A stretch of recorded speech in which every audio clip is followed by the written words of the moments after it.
ಸಂಗ್ರಹದಲ್ಲಿ ಎಲ್ಲ ದೇಶದ ಎಲ್ಲ ಧರ್ಮದವ್ರಿಗೂ ಮುಸ್ಲಿಂ ಇರ್ಬೋದು, ಕ್ರಿಶ್ಚಿಯನ್ ಇರ್ಬೋದು, ಎಲ್ಲರಿಗೂ ಫೈನಾನ್ಸ್ ಮುಖಾಂತರ ಸಾಲ ಕೊಡ್ತಾ ಇರ್ಬೋದು. ಅವರೇ ಮನೆ ಬಾಗಿಲು ಬಂದು ನಾವು ಸಾಲ ಕೊಡ್ತೀವಿ ಅಂತ ಹೇಳಿಲ್ಲ.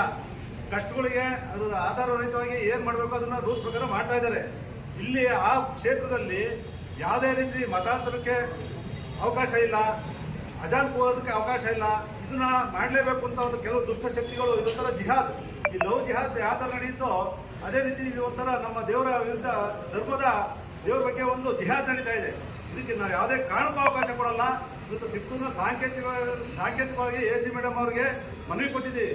ಮುಂದಿನ ದಿವಸಗಳಲ್ಲಿ ಆ ಯೂಟ್ಯೂಬರ್ಗಳನ್ನ, ಆ ಕಳ್ಳನ ಮಕ್ಕಳನ್ನ ಏನಾದ್ರು ಒದ್ದು ಅರೆಸ್ಟ್ ಮಾಡಲಿಲ್ಲ ಸರ್ಕಾರ ಅಂದರೆ ಘೋರ ಪರಿಣಾಮವನ್ನು ಎದುರಿಸಬೇಕಾಗುತ್ತೆ. ಯಾವ ರೀತಿ ನಾವು ಮಾಡ್ತೀವಿ ಅಂದರೆ ಹೇಳೋಕ್ಕಾಗಲ್ಲ, ಅದನ್ನ ಊಹಿಸಕ್ಕೂ ಆಗಲ್ಲ. ಸರ್ಕಾರ ಆ ರೀತಿ ಮಾಡ್ತೀವಿ. ದಯವಿಟ್ಟು ತಕ್ಷಣ AC ಮೇಡಮ್ ಅವ್ರ ಮುಖಾಂತರ ಸರ್ಕಾರಕ್ಕೆ ಮನವಿ ಸಲ್ಲಿಸ್ತಾ ಇದ್ದೀವಿ. ಇನ್ನು ಆ ಯೂಟ್ಯೂಬರ್ಗಳು 420 ಇದ್ದಾರೆ, ಅವ್ರನ್ನೆಲ್ಲ ತಕ್ಷಣ ಬಂಧಿಸಬೇಕು. SIT ರಚನೆ ಮಾಡಿದ್ದಾರೆ, ಅದ್ರ ಬಗ್ಗೆ ಕಾನೂನು ಮೇಲೆ ನಮಗೆ ಗೌರವ ಇದೆ. ಅವ್ರು ತನಿಖೆ ಮಾಡಲಿ. ಯಾರು ತಪ್ಪಿತಸ್ಥರು ಅವ್ರು ಹೇಳಿದ ಮೇಲೆ ಅವ್ರ ಪರವಾಗಿ ವಿರುದ್ಧವಾಗಿ ಹೋರಾಟಗಳು ನಡೀಲಿ, ಬೇಡನಲ್ಲ. ಇನ್ನು ಏಕಾಏಕಿ ಏನಿಲ್ಲ. ನಮ್ಮ ಧರ್ಮಸ್ಥಳದ ಕ್ಷೇತ್ರದ ಬಗ್ಗೆ, ವೀರೇಂದ್ರ ರೆಡ್ಡಿ ಅವ್ರ ಬಗ್ಗೆ, ನಮ್ಮ ದೇವ್ರ ಬಗ್ಗೆ ಅವಹೇಳನ ಮಾಡೋಕ್ಕೆ ಇವ್ರಿಗೆ ಯಾವ ಅಧಿಕಾರ ಕೊಟ್ಟನೋ ಸರ್ಕಾರ ಇದೆ ಅಂದ್ಬಿಟ್ಟು ಸರ್ಕಾರನೇ ಅವ್ರಿಗೇನು ಸ್ಪಂದಿಸ್ತಾ ಇಲ್ಲ. ಅಂದ್ರೆ ಮೌನವಾಗಿದೆ. ಸರ್ಕಾರ ಮೌನವಾಗಿರೋದ್ರಿಂದ ಅವ್ರಿಗೆ ಸಹಕಾರ ಅಂತಾನೆ ಅರ್ಥ, ಆ ದುಷ್ಟಶಕ್ತಿಗಳಿಗೆ ಸಹಕಾರ ಅಂತಾನೆ ಅರ್ಥ. ಇದು ತಕ್ಷಣ ನಿಲ್ಲಿಸಬೇಕು ಸರ್ಕಾರ. ಅವ್ರು ಹೇಳ್ಬೇಕು, ಬಂಧಿಸಬೇಕು. ಏನಾದರೂ ಆಗಲಿಲ್ಲ ಅಂದರೆ ಮುಂದಿನ ದಿವಸಗಳಲ್ಲಿ ಚಿತ್ತೂರಲ್ಲಿ ಉಗ್ರವಾದ ಹೋರಾಟ ನಡೆಯುತ್ತೆ, ಬಂದ್ ನಡೆಯುತ್ತೆ. ಯಾವ್ಯಾವ ರೀತಿ ಹೋರಾಟಗಳು ಮಾಡಬೇಕು ಅವ್ರನ್ನ ಬಂಧಿಸಲಿಲ್ಲ ಅಂದ್ರೆ ನಾವೇ ಅವ್ರ ಮನೆಗೆ ನುಗ್ಗಿ ದುಷ್ಟಶಕ್ತಿಗಳು ಇರ್ತಾ ಮನೆಗೆ ನುಗ್ಗಿ ನಾವು ಏನು ಮಾಡಬೇಕು ಅದನ್ನು ಮಾಡ್ತೀವಿ. ನಮ್ಮ ಕ್ಷೇತ್ರ ಉಳಿಸ್ಕೊಳಕ್ಕೋಸ್ಕರ, ನಮ್ಮ ಧರ್ಮ ಉಳಿಸ್ಕೊಳಕ್ಕೋಸ್ಕರ ನಾವು ಏನು ಮಾಡಬೇಕು ಅದು ಮಾಡೇ ಮಾಡ್ತೀವಿ. ಜೈ ಶ್ರೀರಾಮ್. ಧರ್ಮಸ್ಥಳಕ್ಕೆ, ಕ್ಷೇತ್ರ ಧರ್ಮಸ್ಥಳಕ್ಕೆ, ಹೆಗ್ಡೆಯವರಿಗೆ, ಹೆಗ್ಡೆಯವರಿಗೆ, ಹೆಗ್ಡೆಯವರಿಗೆ ಭಾರತ್ ಮಾತಾ ಕಿ ಜೈ. ಸದ್ಯಕ್ಕೆ ಇವತ್ತು ಬಹಳ ಒಂದು ಗಂಭೀರವಾಗಿ ಒಂದು ಹೇಗೆ ಪರಿಣಾಮವನ್ನು ಕಣ್ಣಿಟ್ಟಿದ್ದಾರೆ.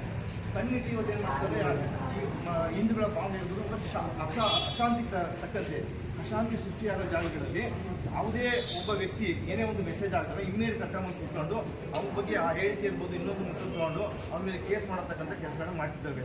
ನಾವು ಈ ಸಂದರ್ಭ ಏನು ಕೇಳ್ತಿದ್ದೀವಿ, ಈ ಧರ್ಮಸ್ಥಳದ ವಿರುದ್ಧ ಹಾಗೂ ಪೂಜ್ಯದ ವಿರುದ್ಧ ಏನು ಈ ರೀತಿಯಲ್ಲಿ ಅಪಪ್ರಚಾರ ಮಾಡ್ತಿದ್ದಾರಲ್ಲ, ಇವ್ರ ವಿರುದ್ಧ ನೀವು ಯಾಕೆ ಇನ್ನೂ ಸಹ ಯೂಟ್ಯೂಬರ್ಸು, ವಾಟ್ಸಪ್, ಇನ್ಸ್ಟಾಗ್ರಾಮಲ್ಲಿ ಬಿಟ್ಟಿರೋ ವಿರುದ್ಧ ಯಾಕೆ ಕ್ರಮ ಕಾಣುತ್ತಂತ ನಮ್ಮದು ಒಂದು ಪ್ರಶ್ನೆ, ನಮ್ಮೊಂದು ಇದು ಪ್ರಶ್ನೆ ಆಗಿದೆ. ಹಂಗಾಗಿ ಕೂಡಲೇ ಸರ್ಕಾರ ತನಿಖೆ ನಡೆಸ್ತಾ ಇದ್ದಾರೆ. ಒಂದು SIT ರಚನೆ ಮಾಡಿದರೆ ತನಿಖೆ ನಡೆಸ್ತಾ ನಡೀಲಿ. ಅದು ಏನು ಗೊತ್ತು ರಿಸಲ್ಟ್ ಅವ್ರು ಕೂಡ ಆಗುತ್ತೆ, ಕ್ರಮ ತಗೊಳ್ಳಿ. ಆದರೆ ಯೂಟ್ಯೂಬರ್ಸು, ಇನ್ಸ್ಟಾಗ್ರಾಮರ್ಸು, ವಾಟ್ಸಾಪಲ್ಲಿ ಏನು ಕ್ಷೇತ್ರದ ಬಗ್ಗೆ ಮತ್ತು ಪೂಜ್ಯರ ಬಗ್ಗೆ ಅಪಪ್ರಚಾರ ಮಾಡ್ತಿದ್ದಾರೋ ಅವ್ರ ವಿರುದ್ಧ ಇಮ್ಮಿಡಿಯೇಟ್ ಆಗಿ ಒಂದು ಸೂಕ್ತವಾಗಿ ಕ್ರಮ ತಗೋಬೇಕು, ಬಂಧಿಸಬೇಕು. ಜೊತೆಗೆ ಅವ್ರ ವಿರುದ್ಧ ಕ್ರಮ ತಗೊಂಡು ಕಾನೂನು ವ್ಯಾಪ್ತಿಯಿಂದ ಏನು ಶಿಕ್ಷೆ ಆಗುತ್ತೋ ಅದನ್ನು ಪರಿಗಣಿಸಬೇಕು ಅಂತ ಈ ಸಂದರ್ಭದಲ್ಲಿ ಕೇಳ್ಕೊಂಡು ಇಷ್ಟಪಡ್ತೀವಿ.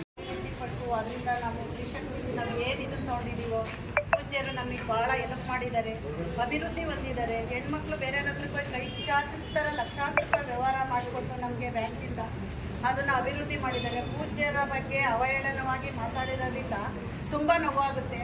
ಅವ್ರು ಯಾರು ಆ ಥರ ಮಾಡ್ತಿದ್ದಾರೋ ಅವ್ರಿಗೆ ಶಿಕ್ಷೆ ಆಗಲಿ, ಪೂಜ್ಯರಿಗೆ ಯಾವುದೇ ಥರವಾದ ಕೆಟ್ಟ ಹೆಸರು ಬರದಂತೆ ಇರಲಿ ಅಂತೇಳಿ ನಮ್ಮ ಎಲ್ಲ ಹೆಣ್ಮಕ್ಳ ಬಗ್ಗೆನೂ ಶ್ರೀ ಕ್ಷೇತ್ರ ಗ್ರಾಮಾಭಿವೃದ್ಧಿ ಅಣ್ಣಪ್ಪ ಸ್ವಾಮಿ ಸನ್ನಿಧಾನದ ಒಂದು ಇದಾಗಿ ನಾವು ಪೂಜ್ಯ ಅವ್ರಿಗೆ ಒಂದು ಇದನ್ನು ಮಾಡ್ತಿದ್ದೀವಿ ಮೇಡಮ್, ಗೌರವ ಸಲ್ಲಿಸಬೇಕು ಅಂತ ನಾವು ಮನವಿ ಕೊಡ್ತೀವಿ. ಇವರು ಏನು ಮಾಡ್ತಾ ಇದ್ದಾರೆ, ಯಾರೋ ಯೂಟ್ಯೂಬರ್ ಇರ್ಬೋದು, ಇಲ್ಲ ಬೇರೆ ಇರ್ಬೋದು, ನಮ್ಮ ಧಾರ್ಮಿಕ ಸಂಸ್ಥೆಗಳನ್ನ ಮತ್ತು ನಮ್ಮ ಧಾರ್ಮಿಕ ನಂಬಿಕೆಗಳನ್ನ ಇವರು ಒಡೆಯುವಂಥ ಹುನ್ನಾರ ಮಾಡ್ತಾ ಇದ್ದಾರೆ. ಇದು ಈಗ ಹೊಸ್ತೇನಲ್ಲ, ಧರ್ಮಸ್ಥಳದ ವಿರುದ್ಧ ನಿಂತಿರೋದು ಇವತ್ತು ನಿಂತಿದ್ದಾರೆ. ಅದೇ ಇದು ಹಿಂದೆ ಅಯ್ಯಪ್ಪ ಸ್ವಾಮಿ ದೇವಸ್ಥಾನದ ವಿರುದ್ಧವಾಗಿ ನಿಂತರು, ಆಮೇಲೆ ಈಶಾ ಫೌಂಡೇಶನ್ ದೇವಸ್ಥಾನದ ವಿರುದ್ಧವಾಗಿ ನಿಂತರು, ಆಮೇಲೆ ಶನಿಶಿಂಗಾಪುರದ ದೇವಸ್ಥಾನದ ವಿರುದ್ಧವಾಗಿ ಇಂಥ ಷಡ್ಯಂತ್ರಗಳು, ಇಂಥ ಸಮಾಜ ವಿರೋಧಿ ಕೆಲಸಗಳು ನಮ್ಮ ಹಿಂದೂ ಸಮಾಜದ ಮೇಲೆ ದೌರ್ಜನ್ಯಗಳು ನಡೀತಲೇ ಇದ್ದಾವೆ.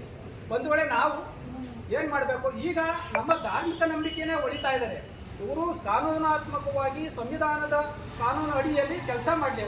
ಅವ್ರು ತಪ್ಪು ಯಾರಿದ್ದಾರೋ, ಯಾರು ತಪ್ಪು ಮಾಡಿದಾರೋ ಅವ್ರಿಗೆ ಶಿಕ್ಷೆ ಆಗಲಿ. ನಾವು ಅದನ್ನು ಅಭಿಮಾನಿ ಬಳಗ ಮತ್ತು ಭಕ್ತರ ಬಳಗ ನೆನವನ್ನು ಕೊಡುವುದರಿಂದ ಸದ್ಯಕ್ಕೂ ಮೇಲ್ಗಡೆ ವಿಷಯಕ್ಕೆ ಕಳೆದ ಹಲವಾರು ದಿನಗಳಿಂದ ಶ್ರೀ ಕ್ಷೇತ್ರ ಧರ್ಮಸ್ಥಳ ಹಾಗೂ ಪೂಜ್ಯ ಶ್ರೀ ಡಾಕ್ಟರ್ ವೀರೇಂದ್ರ ಹೆಗ್ಡೆ ಅವರ ಕಳಂಕ ತರಲು ಹೊರಸೂಚಿಸುತ್ತಿದ್ದಾರೆ.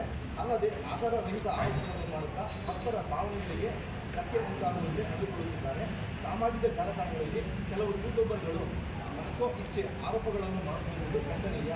ಈಗ ಈಗಾಗಲೇ ತನಿಖೆ ಪ್ರಾರಂಭವಾಗಿದ್ದು ಇಂತಹ ಸಂದರ್ಭದಲ್ಲಿ ಸುಳ್ಳು ವಿಚಾರಗಳನ್ನು ಹರಡುತ್ತಿರುವುದರಿಂದ ಆರೋಪ ಮಾಡುವವರ ವಿರುದ್ಧ ತನಿಖೆಗಳನ್ನು ಕ್ರಮ ತೆಗೆದುಕೊಳ್ಳಬೇಕು ಮಕ್ಕಳ ಏನು ವಿಚಾರದಲ್ಲಿ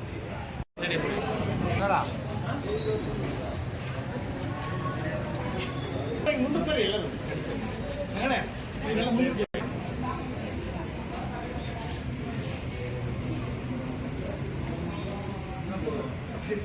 ಕೃಷಿ ಕ್ಷೇತ್ರ ಧರ್ಮಸ್ಥಳ ಹಾಗೂ ಪೂಜ್ಯ